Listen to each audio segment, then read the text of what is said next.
വിഗ്രഹങ്ങൾ ഒടഞ്ഞൊടഞ്ഞ് ഇനിയിപ്പോ ഒടയാൻ വിഗ്രഹങ്ങൾ ബാക്കിയില്ലാത്ത അവസ്ഥയായി. ആളും ആരവവും ഇല്ലാതെ അനാഥമായി അമ്മത്തറവാട്.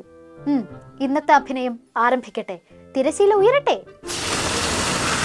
വളരെ ശ്രേഷ്ഠവും പുരാതനവുമായൊരു അമ്മത്തറവാടുണ്ടായിരുന്നു. അവിടെയാണ് നമ്മുടെ കഥ നടക്കുന്നത്. ഈ കഥയുടെ ഫസ്റ്റ് പാർട്ട് കുറച്ചധികം വർഷം മുമ്പ് നമ്മൾ കണ്ടതാണ്. നടിയെ ആക്രമിച്ച കേസുമായി ബന്ധപ്പെട്ടുണ്ടായതാണ് ആദ്യ ഭാഗം. ജനപ്രിയ പേട്ടനും പേട്ടൻ അനുകൂലികളും അതിൽ തകർത്ത് അഭിനയിച്ചിട്ടുണ്ടായിരുന്നു. അതിന്റെ സെക്കൻഡ് പാർട്ടാണ് ഇനി നമ്മൾ കാണുമ്പോൾ. അടുത്തൊരു ബെല്ലോടുകൂടി നാടകം ആരംഭിക്കുകയായി. ഹേമ കമ്മിറ്റി റിപ്പോർട്ട് പുറത്തു വന്നതിന് ശേഷം പല പ്രമുഖരുടെയും വാലിന് തീപിടിച്ചു. അമ്മയുടെ പല മക്കളും പാവം എങ്ങോട്ട് പോകണം, എന്ത് പറയണം, എന്ത് ചെയ്യണം എന്നറിയാണ്ട് തേരാ പാര നടന്നു. കഥയിലെ ആദ്യ ട്വിസ്റ്റ് ആരംഭിക്കുന്നത് സംവിധായകനിൽ നിന്നാണ്. അതെ, ചില കഥയ്ക്ക് അങ്ങനെ ഒരു പ്രത്യേകതയുണ്ട്. ഏതാണ് ആ സംവിധായകൻ? രഞ്ജിത്ത് കേരളം കണ്ട ഏറ്റവും നല്ലൊരു സംവിധായകൻ, മലയാള സിനിമയ്ക്ക് വലിയ സംഭാവന ചെയ്തു. അതിപ്പം അങ്ങനെ ഒരാളിനെ പറ്റി അദ്ദേഹം നല്ലപോലെ ഒരു ഒരു ഒരു ചരിത്രത്തിൽ ഇടം പിടിക്കുന്ന ഒരു രൂപത്തിലേക്ക് അദ്ദേഹം കേരള മലയാള സിനിമയിൽ പ്രവർത്തിച്ച ഒരാളാണ്. ആ മഹാനായ അതുല്യ പ്രതിഭയുടെ കഴിവുകൾ എന്തൊക്കെയാണ്? ആ പ്രത്യേകതരം കഴിവിനെ കുറിച്ച് കേട്ടവർ ഒന്നാകെ ഞെട്ടിത്തെറിച്ചു. He started to play with my hair and touching the nape of my neck. So I immediately got out of that room. I spoke to the assistant director. I called him. That guy actually, he was the one who spoke to me initially. So I said, I'm not doing this film. വളകളിലും മുടിയിഴയിലും Ranjith സ്പർശിച്ചെന്നും ആ സ്പർശനം കഴുത്തിലേക്ക് നീണ്ടെന്നും ഒരു നടി തുറന്നു പറഞ്ഞിട്ടും അമ്മത്തറവാട്ടിലെ കാർന്നോമാർക്ക് മൗനം. എല്ലാരും കാത്തിരുന്നു. എന്നിട്ടും തറവാട്ടിലെ ഏട്ടന് മിണ്ടാട്ടില്ല. ചില ഏട്ടന്മാർക്കും ഹിക്കമാർക്കും ഒക്കെ ഉള്ള മൗനം മാറാണ്ടായപ്പോ എല്ലാരും സർക്കാരിന് നേരെ നോക്കി. പക്ഷെ അവിടെയും രഞ്ജിത്തിനെ തള്ളി പറയാനും നടപടി എടുക്കാനും സർക്കാരിനൊരു വിമിഷ്ടം. ഹൈ, മഹാപ്രതിഭയല്ലേ, അങ്ങനെ അങ്ങ് നടപടി എടുക്കാൻ സാധിക്കുമോ? ഏതെങ്കിലും ഒരാള് ആരെ പറ്റിയെങ്കിലും ഒരു ആക്ഷേപം പറഞ്ഞാൽ കേസെടുക്കാൻ പറ്റുമോ?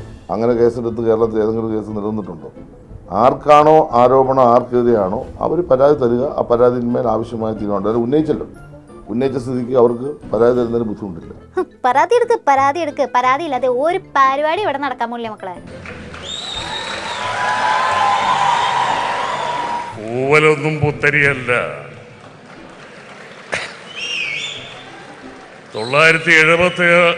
1976 SFIയിൽ തുടങ്ങിയതാണ് ജീവിതം.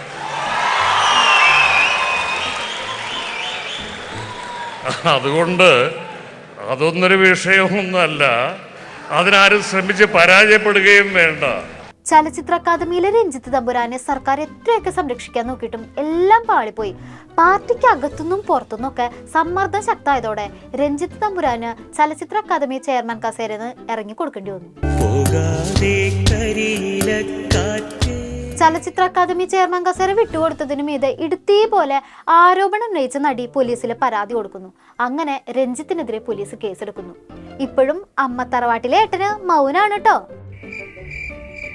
പല ആക്ഷൻസും ഇയാൾ ആ ഒരു സമയത്ത് ഇയാൾ ചെയ്ത സമയത്ത് എന്നെ അറ്റാക്ക് ചെയ്ത സമയത്ത്, ഹീസ് ആൻ അറ്റാക്ക് ചെയ്ത സമയത്ത് ഒന്നും ഇയാൾക്ക് ഫീൽ ചെയ്തില്ലേ? അല്ലെങ്കിൽ ഭീഷണിപ്പെടുത്തിയ സമയത്ത് നീ ഇത് പുറത്തു പോയി പറഞ്ഞാലും ഒരു മനുഷ്യനും നിന്നെ വിശ്വസിക്കില്ല, നീ പോയി പറ, നീ എന്നെ കൊണ്ട് പറയുന്ന മാക്സിമം നീ പറ എന്ന് പറഞ്ഞപ്പോഴൊന്നും തന്നെ മിസ്റ്റർ സിദ്ദിഖിന് ഇത് ക്രിമിനൽ ആക്ടിവിറ്റി ആണെന്നോ നിങ്ങളൊരു ക്രിമിനൽ ആണെന്നോ നിങ്ങൾക്ക് തോന്നിയില്ലേ എന്ന് ഇത് കാണുന്നുണ്ടെങ്കിൽ ഞാൻ അദ്ദേഹത്തോട് ചോദിക്കുകയാണ്. കാര്യം എനിക്ക് ഒരിക്കലും ഇദ്ദേഹത്തിന് അതിനുശേഷം കാണാൻ പറ്റിയിട്ടില്ല. എനിക്ക് എപ്പോഴെങ്കിലും കാണുമ്പോൾ അദ്ദേഹത്തിനോട് ഇത് ചോദിക്കണമെന്നുണ്ടായിരുന്നു. അങ്ങനെ യുവനടിയുടെ ആരോപണത്തിന് മുന്നിൽ സിദ്ദിഖ് എന്ന വൻമരം വീണിരിക്കുന്നു. അമ്മ ജനറൽ സെക്രട്ടറി സ്ഥാനത്ത് നിന്ന് സിദ്ദിഖ് രാജിവെച്ചു.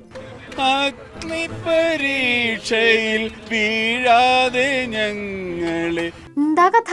അമ്മയുടെ ജനറൽ സെക്രട്ടറിക്കെതിരെ തന്നെ ആരോപണം വന്നിരിക്കണോ? ഇനിയിപ്പോ എന്താ ചെയ്യാ? ഒരു കാര്യം ചെയ്യാം, ആ സ്ഥാനത്തേക്ക് നമുക്ക് ബാബുരാജിനെ നിയോഗിക്കാന്ന് അമ്മയുടെ ചില മക്കൾ തീരുമാനിച്ചു. ഈ നടൻ മിസ്റ്റർ ബാബുരാജ്, ഈ വ്യക്തി നമ്മൾ എന്താ പറയാ, പരസ്യമായ രഹസ്യമെന്ന് പറയാവുന്ന രീതിക്കുള്ള ഒരു സെക്ഷൽ ഹറാസ്മെന്റ് ചെയ്യുന്ന ഒരു വ്യക്തിയാണ്. ആലുവയിലുള്ള വീട്ടിൽ വെച്ചിട്ട് എന്നെ സെക്ഷലി റേപ്പ് ചെയ്ത ആളാണ് മിസ്റ്റർ ബാബുരാജ്. ഇതുവരെ തീർന്നില്ലേന്ന് ആരും ചോദിക്കണ്ട. പിന്നീട് പല പ്രമുഖരുടെയും പേരുകൾ കൊണ്ട് ആ ലിസ്റ്റിന്റെ പവർ ഇങ്ങനെ കൂടി വരികയായിരുന്നു. മുകേഷ്, ബാബുരാജ്, ഗണേഷ് കുമാർ, ഇടവേള ബാബു, മണിയമ്പിള്ള രാജു, ജയസൂര്യ, റിയാസ് ഖാൻ, അങ്ങനെ ലൈംഗികാതിക്രമത്തിന് ഒറ്റക്കെട്ടോടെയും ഒറ്റ മനസ്സോടെയും നിന്നവർ ഏറെയാണെന്ന് ഓരോ ദിവസവും മനസ്സിലായിക്കൊണ്ടിരുന്നു. അപ്പോഴും ഏട്ടന് മൗനാണ്. സോറി, തെറ്റിദ്ധരിക്കരുത്, ഏട്ടന് ആരോഗ്യ പ്രശ്നമുള്ളതുകൊണ്ടാ. 1 വീതം 3 നേരം പോലെ പല പ്രമുഖരുടെയും പേര് ലൈംഗികാതിക്രമ ആരോപണത്തിൽ വന്നതോടെ അമ്മയ്ക്കും മക്കൾക്കും നിക്കക്കല്ലില്ലാണ്ടായി.